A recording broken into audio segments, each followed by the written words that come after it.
வணக்கம். இந்த மனதை வெல்லுங்கள் என்ற புதிய நிகழ்ச்சியில் உங்கள் அனைவரையும் மீண்டும் சந்திப்பதில் மிக்க மிக்க மகிழ்ச்சி. அகத்தின் அழகு முகத்தில் தெரியும் என்பார்கள். சென்ற சில வாரங்களாக நாம் மனதை பற்றி பேசிக்கொண்டு இருக்கிறோம். இன்று நாம் மனதின் வெளிப்பாட்டின் பின்னணியை பற்றி பேச இருக்கிறோம். நாம் கேட்கக்கூடிய கேள்விகளுக்கு பதிலளிக்க வந்திருக்கிறார் நமது ராஜயோகி பிரம்மகுமார் பாண்டியமணி அவர்கள். இவர்கள் கடந்த 40 ஆண்டு காலமாக ராஜயோகாவை பயிற்றுவித்தும் வருகிறார். பிரம்மகுமாரி இயக்கத்தின் வேல்யூ எஜுகேஷன் துறையின் இயக்குனராய் இருக்கிறார். வணக்கம் பிரதர். வணக்கம். எப்படி இருக்கீங்க பிரதர்? நல்லா இருக்கிறேங்க. சென்ற சில வாரங்களாக நம்ம மனதை பத்தி பேசிட்டு இருக்கோம். நாங்களும் உங்கள்கிட்ட நிறைய கேள்விகளை கேட்கிறோம். நீங்களும் பொறுமையா எங்களுக்கு நிறைய விளக்கங்களை தந்துட்டு இருக்கீங்க. இப்போ சில பேர் வாழ்க்கையில பாத்தீங்கன்னா நிறைய சோதனைகள் வந்துட்டே இருக்குது. அவங்களுக்கு கொஞ்ச காலம் ஆனப்புறம் என்ன நினைவு வருதுன்னா, நம்ம வாழ்க்கை இப்படி சோதனை நிறைந்ததா ஆய்விட்டதா, நம்ம வாழ்க்கையே சோதனை தானா அப்படின்னு ஒரு எண்ணம் வர துவங்கி விடுகிறது. இதற்கு பின்னணி என்ன பிரதர்? இதுக்கு ஒரு விளக்கம் தர முடியுமா? மனது என்பது எப்படி வெளிப்படுகின்றது என்று ஏற்கனவே நம்ம பார்த்தோம். ஒன்று அது எண்ணங்களாக வெளிப்படுகிறது, அல்லது உணர்வுகளாக வெளிப்படுகின்றது, அல்லது கண்ணோட்டமாக மனப்பாங்காக வெளிப்படுகின்றது, அல்லது நினைவாக வெளிப்படுகின்றது. ஆனால் இப்படி வெளிப்படும் எண்ணங்கள் கூட அதற்கு பின்னணிகளை கொண்டே இருக்கின்றது. ஆக முன்னால் நாம் பார்க்கும்போது அல்லது கேட்கும்போது அது எப்படியாக இருக்கின்றது என்பதை விட அதனுடைய பின்னணியை நாம் தெரிந்து கொள்ளும்போது அதை மாற்றல் செய்வது என்பது நமக்கு இலகுவாக ஆகிவிடுகிறது. ஆகவேதான் மனதினுடைய வெளிப்பாடுகளும் அதனுடைய பின்னணிகளை பற்றி நாம் தெரிந்து கொள்ள வேண்டியது மிக அவசியமாகிறது. நீங்கள் கேட்ட கேள்விக்கு பதிலாக கூற வேண்டுமென்றால், அப்படிப்பட்டவர்கள் ஏன் அப்படி நினைக்கின்றார்கள்? எனது வாழ்க்கையே சோதனையாகிவிட்டது என்று ஏன் நினைக்கின்றார்கள்? அதனுடைய பின்னணி என்னவென்றால், ஒன்று, அவர்கள் குறைகளை மிகைப்படுத்தி பார்ப்பவர்களாக இருக்கின்றார்கள். எப்படி ஒரு கொசுவை கூட நாம் பூத கண்ணாடியில் பார்த்தோமானால் மிக பெரியதாக பயங்கரமானதாக தெரியும். அதே போன்றுதான் சிறிய சிறிய குறைகளை கூட நாம் பெரிதிப்படுத்தி பார்க்கின்ற ஒரு காரணத்தினாலும், இரண்டாவதாக தனது சக்திகளை அவர்கள் குறைவாக மதிப்பிட்டு கொள்ளுகின்றார்கள். நம்மால் என்ன செய்ய முடியும் என்பதை பற்றி அவர்கள் தெரிந்து கொள்ளாமல் இவ்வளவுதான் என்னால் முடியும் என்று மனதிற்கு பட்டதே சரி என்று நினைக்கின்றார்கள். உதாரணமாக, அனுபவத்தின் அடிப்படையிலேயோ அல்லது அறிவு சார்ந்த அடிப்படையோ அல்லாமல் வெறுமனே உணர்வு சார்ந்த அடிப்படையில் அவர்கள் மனதில் பட்டதே சரி என்று நினைக்கின்ற ஒரு முக்கியமான காரணத்தினால்தான் இவ்வாறு அவர்கள் நினைக்கின்றார்கள். மேலும் அவர்களுடைய வாழ்க்கையில் பின்னணியை பற்றி அவர்கள் அறிந்து கொள்வதே இல்லை. எந்த ஒரு செயலுக்கும் ஒரு காரணம் இருக்கின்றது. காரணமின்றி காரியங்கள் நடைபெறுவதில்லை. ஆக இதை பற்றியும் நாம் உணர்ந்து கொண்டோமானால் நம்மிடம் இருக்கின்ற பல பலகீனங்களை நாம் நீக்கிக் கொள்ள முடியும். இதைவிட முக்கியமாக ஒரு பின்னணி என்னவென்றால், தன்னிடம் இருக்கின்ற அசாத்தியமான சில பண்புகளை அவர்கள் தெரியாமல் இருக்கின்றார்கள். அதாவது தன்னிடமுள்ள திறமைகளை கூட அவர்கள் குறைவாக மதிப்பிட்டு கொண்டுள்ளார்கள். அதனால்தான் அவர்கள் எப்பொழுதும் எனக்கு வாழ்க்கை சோதனையாகிவிட்டது என்று கூறுகின்றார்கள். கூறும்பொழுது அது ஒரு உண்மையாக இருந்தாலும் அதை பற்றிய அபிப்பிராயங்கள் பல வந்துடுகின்ற காரணத்தினால்தான் நாம் அதனுடைய வெளிப்பாடை தெரிந்து கொள்ள வேண்டியது அவசியமாகின்றது. அடுத்த கேள்வி பிரதர், சில பேர் என்ன நினைக்கிறாங்க, வாழ்க்கையில நிறைய வேலை செய்வாங்க. இப்போ ஒரு பெண்மணி எடுத்துக்கிட்டா வீட்லயும் வேலை செய்வாங்க, அலுவலகத்துல போய் வேலை செய்வாங்க. ஆனா ஒரு திருப்தின்ற அந்த எண்ணமே அந்த உணர்வே வராது. அவங்களுக்கு ஏதோ ஒரு குறை அனுபவம் ஆயிட்டே இருக்கும். இதோடைய பின்னணி என்னவா இருக்கும் பிரதர்? இதுக்கு ஒரு விளக்கம் தர முடியுமா? அதாவது இந்த குறை காணுகின்ற ஒரு பார்வை இருக்கின்ற காரணத்தினால்தான் குறை பெரிதாக தெரிகின்றது. ஒருவரிடம் உதாரணமாக 99 குறைகள் இருந்தாலும் கூட ஒரு நிறை என்பது இருக்கின்றது. நிறையில்லாத மனிதன் இந்த உலகத்திலே கிடையாது. ஏதாவது ஒரு சிறப்பு இயல்பு ஒருவரிடம் இருப்பதனால்தான் அவர் மனித பிறவியை எடுத்துக்கொண்டிருக்கின்றார். ஆகவே இந்த உண்மை தத்துவத்தை நாம் உணர்ந்து கொள்ள வேண்டும்.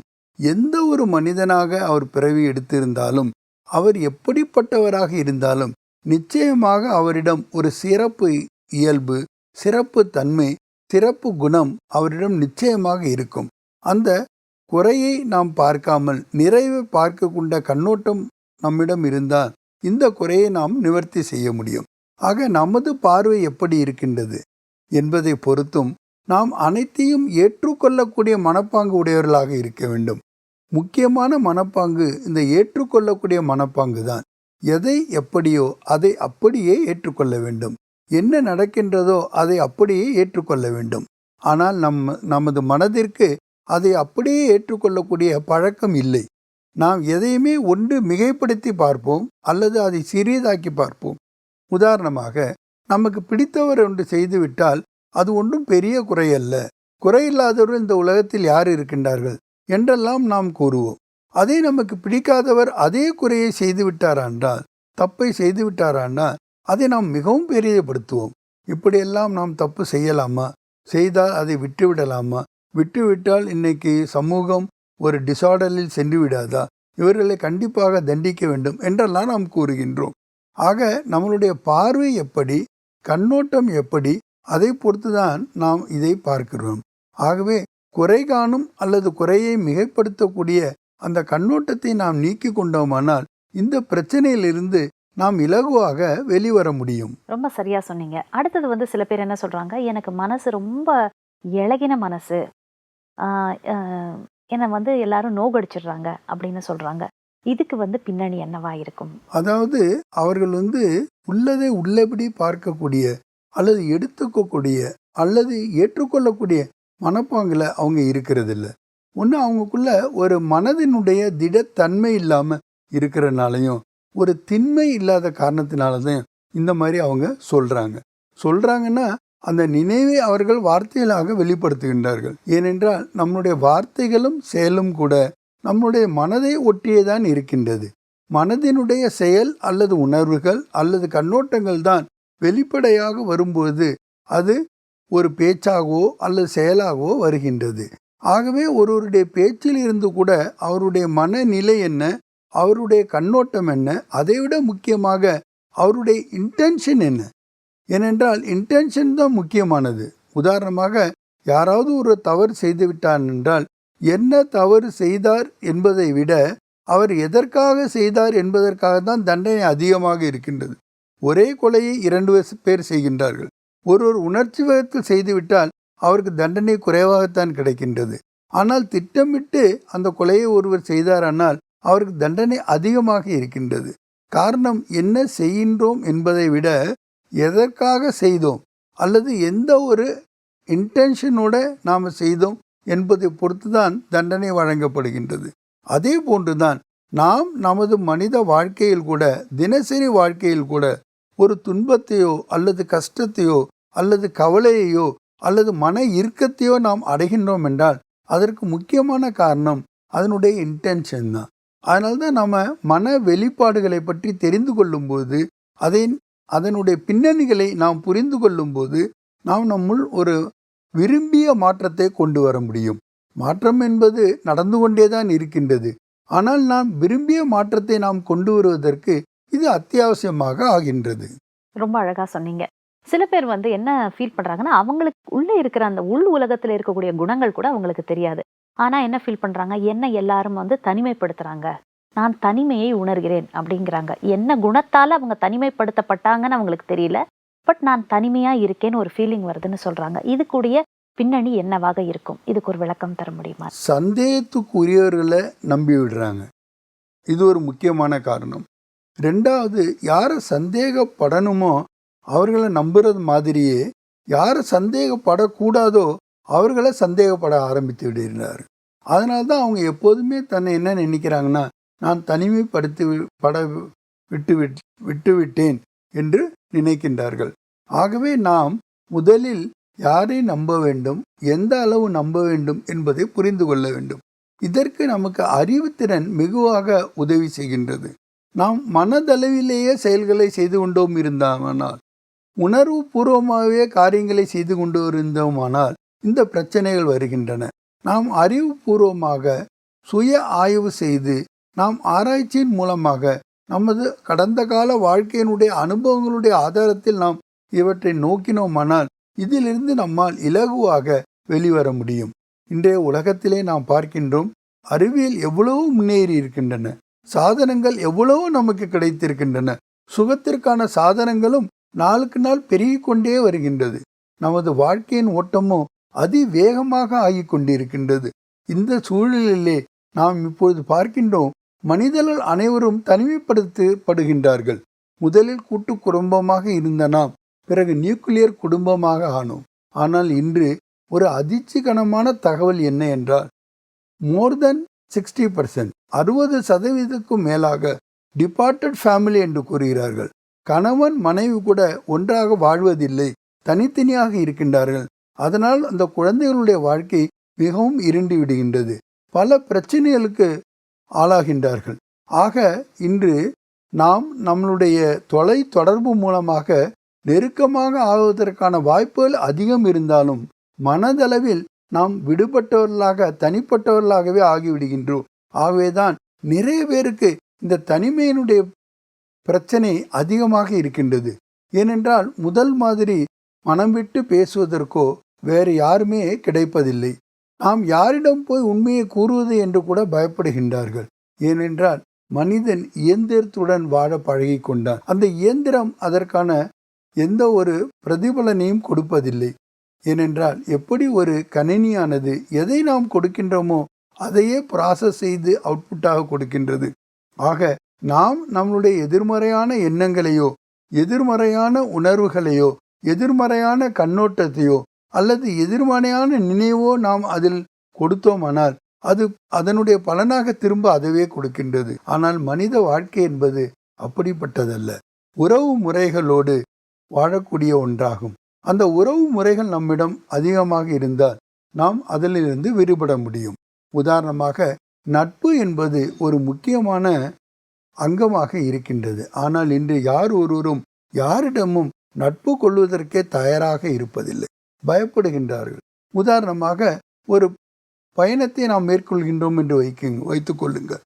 பஸ்ஸிலேயோ அல்லது ட்ரெயினிலேயோ ஒரு 6 மணி நேரம் ஒரு 8 மணி நேரம் நாம் பயணத்தை மேற்கொள்ளும் பொழுது கூட நமக்கு பக்கத்தில் இருப்பவர்கள் கூட ஒரு வார்த்தை கூட நாம் பேசுவதற்கு தயாராக இல்லை. நம்மளுடைய அறிமுகத்தை கொடுப்பதற்கோ அவருடைய அறிமுகத்தை கேட்பதற்கே கூட நாம் பயப்படுகின்றோம். அதற்கு பல காரணங்களை நாம் கூறுகின்றோம். இப்படி நாம் வெளிப்படையாக இல்லாத காரணத்தினால்தான் இந்த தனிமைப்படுத்தப்பட்ட தனிமை உணர்வு என்பதை மனிதன் என்று அதிகமாக அனுபவம் செய்கின்றான். ஆனால் தியானத்தின் பொழுது தன்னை நாம் உணர்ந்து இறைவனுடன் அனைத்து சம்பந்தங்களை வைத்து கொண்டு உரையாடல்களை செய்யும் பொழுது அனைத்து சம்பந்தங்களுடைய பிராப்திகள் அடையும் பொழுது எப்பொழுதுமே ஒரு பாதுகாப்பான ஒரு வாழ்க்கையை நாம் அனுபவம் செய்ய முடிவது என்பதை கண்கூடாக காண்கின்றோம். எப்போதுமே பார்த்தீங்கன்னா ஒரு வெற்றி அடையும் போது தான் காரணம்னு, தோல்வி அடையும் போது பிறரை காரணமாக நாம் சொல்லிவிடுகின்றோம். அல்லது பிறரை சொல்ல முடியவில்லைன்னு வச்சுங்க, சூழ்நிலையை சொல்லிவிடுறோம். சூழ்நிலையும் சொல்ல முடியவில்லைன்னு வச்சுங்க, உடனே என்னுடைய தலைவிதின்னு சொல்லிடுறோம். ஏன்னா அதை யாருமே பார்க்க முடியாது பாருங்க, அது என்னன்னு யாருக்குமே தெரியாது பாருங்க. அதனால அப்படி நாம் சொல்லிடுறோம். ஆனால் உண்மை அதுவல்ல.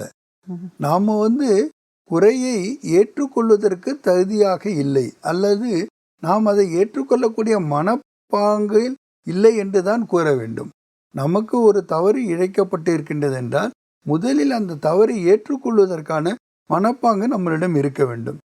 இரண்டாவது, பிறரை குறை காணுதல். தன் தவறுக்கு பிறரை குறை காணுதல். அதன் காரணமாக கூட என்ன செய்கின்றார்கள் என்றால் தனக்கு நிறைந்த அநீதியை, தனக்கு இழைக்கப்பட்ட ஒரு துன்பத்தை பிறரை காரணம் கூறி தன்னுடைய தாழ்வு மனப்பாயின் காரணமாக இவ்வாறாக கூட அவர்கள் அனுபவம் செய்கின்றார்கள். மேலும் தனக்கு என்று உள்ள ஒரு தகுதியை, திறமையை அவர் புரிந்து கொள்ளாமலும் தான் செய்த தவறை ஏற்றுக்கொள்ளாத ஒரு காரணத்தினால் பிறர் மீது பழி போடுகின்றார்கள். எப்பொழுதுமே பிறர் மீது பழி போடுகின்றவர்கள் தன்னுடைய தவறை உணரவே மாட்டார்கள். நீங்கள் எந்த ஒரு சூழலிலும் பாருங்கள், எந்த ஒரு தவறு இழைக்கப்பட்டிருக்கணும், முதலில் நாம் இந்த ஆய்வை மேற்கொள்ள வேண்டும். அது என்னால் நடைபெற்றதா அல்லது நான் தான் அதற்கு முழுமுதற் காரணமாக இருக்கின்றேனா என்பதை பார்க்க வேண்டும். ஆனால் தன்னுடைய பலகீனத்தை, தன்னுடைய குறையை, தன்னுடைய இயலாமையை ஏற்றுக்கொள்ளாத மனப்பங்கு உடையவர்கள்தான் பிறர் மீது குறை சுமத்துகின்றார்கள். பிறரை கூறுவதனால் எந்த பயனும் இல்லை. சூழ்நிலையை குறை கூறுவதனாலும் எந்த பயனும் இல்லை. ஏனென்றால் எது நடக்க வேண்டுமோ அது நடக்கத்தான் செய்ய வேண்டும். எப்படி அது நடக்க வேண்டுமோ அது அப்படிதான் நடந்து கொண்டிருக்கின்றது. ஆகவே எதையும் ஏற்றுக்கொள்ளக்கூடிய ஒரு மனப்பான்மை இருந்தால் நம்முடைய தவறை கூட நாம் ஏற்றுக்கொள்ள முடியும். அதிகமாக பார்த்தோமானால் ஒருவரை குறை கூறும்பொழுது அவர் சரியில்லை, அவர் சரியில்லை, இது இப்படி சரியாக நடக்கவில்லை என்று நாம் ஒரு விரலை காட்டுகின்றோம்.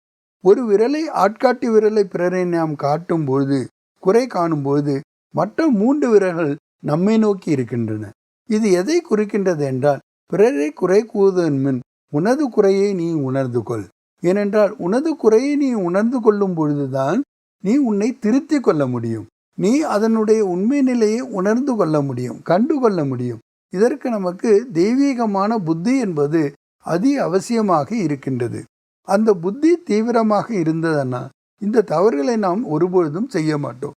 ஆகவே எப்பொழுதும் பிறரை குறை காணுகின்ற இந்த மன வெளிப்பாட்டில் இருந்து அதனுடைய பின்னணியை நாம் புரிந்து கொள்ள வேண்டியது அத்தியாவசியமாக ஆகின்றது. ரொம்ப அழகா சொன்னீங்க. சில பேருக்கு இந்த ஒரு பழக்கம் இருக்குது. ஏதோ ஒரு வாழ்க்கையில ஒரு சோகம் நடக்க போகுதுன்னு எனக்கு ஒரு இன்னர் ஃபீலிங் சொல்லுது, ஒரு இன்ட்யூஷன் சொல்லுதுன்னு சொல்றாங்க. இதோடைய பின்னணி என்னவா இருக்கும்? பாருங்க, பயம் வந்துடுது. அதுக்கு மூல காரணமாக இருக்கிறது சந்தேகமா இருக்கு. இந்த சந்தேகம் ஏன் வருதுனாக்கா எதிர்காலத்தை பற்றிய ஒரு அறியாமை தான். ஏன்னா நமக்கு தெரியாத நாளைக்கு என்ன ஆக போகுது, எப்படி ஆக போகுது, எனக்கு என்ன நிகழப்போகிறது, எதுவுமே நமக்கு தெரியாமல் இருக்கு.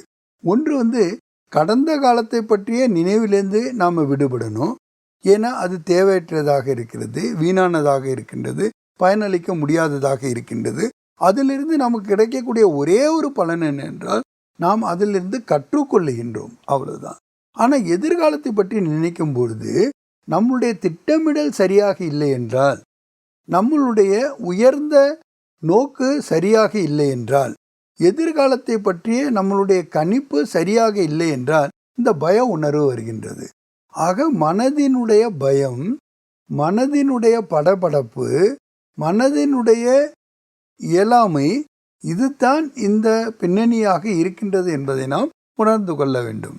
அடுத்த கேள்வி என்னன்னா, சில பேர் என்ன சொல்றாங்க, நான் என்னதான் முயற்சி செஞ்சாலும் என்னால கடந்த காலம் நடந்த விஷயங்களை மறக்க முடியவில்லை, இதுக்கு நான் என்ன செய்யறது? இதோடைய பின்னணி என்ன இருக்க முடியும்? இதுக்கு ஒரு விளக்கம் தர முடியுமா? மனதினுடைய வெளிப்பாடுகளில் முக்கியமான ஒரு விஷயம் நம்ம ஏற்கனவே பார்த்தோம்.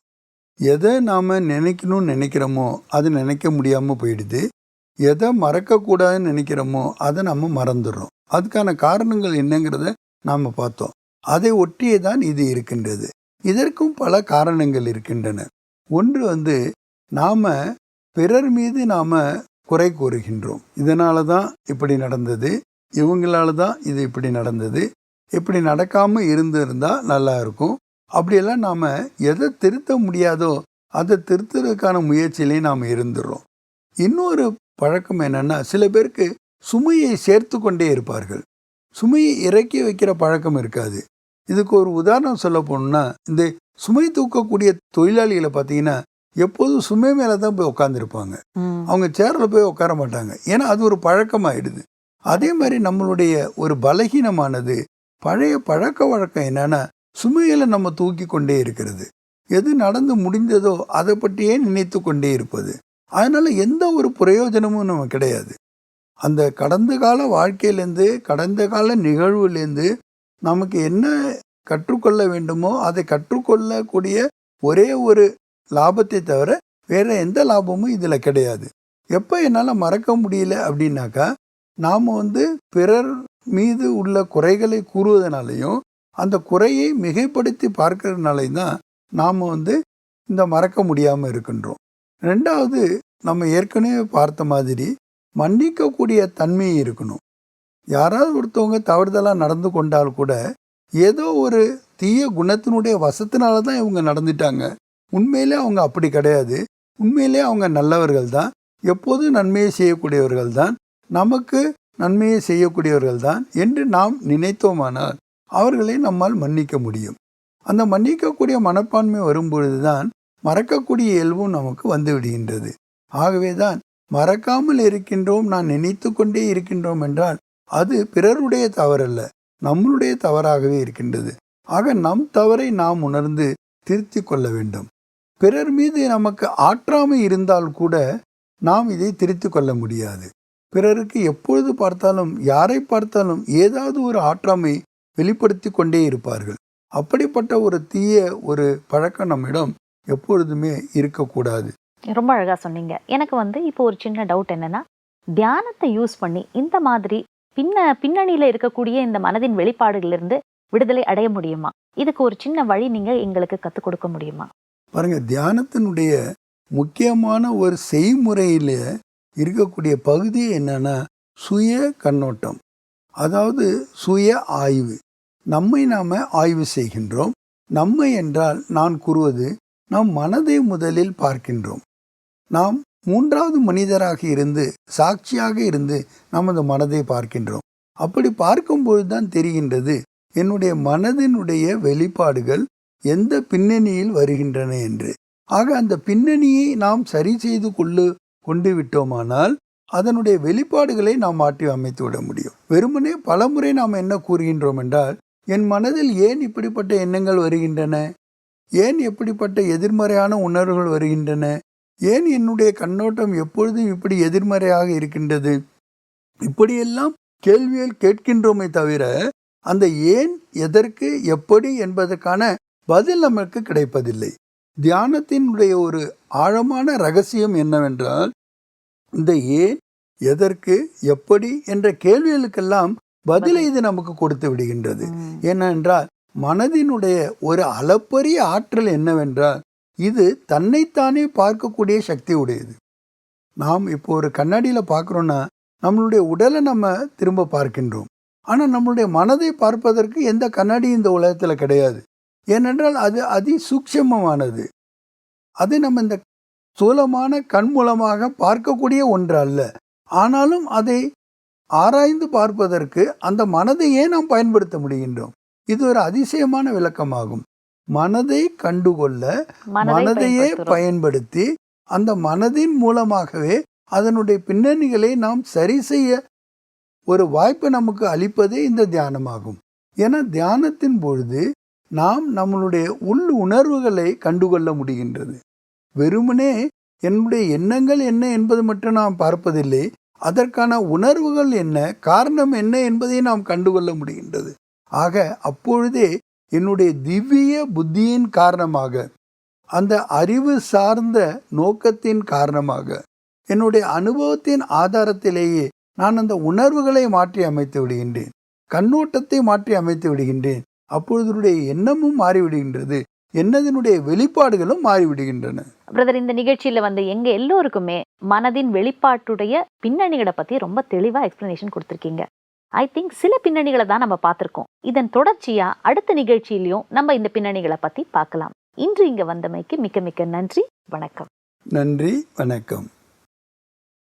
மனதின் வெளிப்பாட்டின் பின்னணி. வாழ்க்கை என்பதே சோதனை நிறைந்தது என்பதின் பின்னணி பிரச்சனைகளை மிகைப்படுத்துவதும் தனது திறமைகளை உணர்ந்து செயல்படாததுவே ஆகும். அனைத்தும் செய்த பிறகு கூட மனதில் ஒரு குறை உறுத்தி கொண்டிருப்பதன் பின்னணி குறைகளை மிகைப்படுத்தும் எதிர்மறையான கண்ணோட்டமே ஆகும். பிறர் சொன்னதை கேட்டு செயல்பட்டதால்தான் நான் இந்த நிலைக்கு ஆளாகிவிட்டேன் என்பதன் பின்னணி மனதில் தெளிவின்மை, தவறை ஏற்றுக்கொள்ளும் திறந்த மனமின்மையே ஆகும். ஓம் சாந்தி.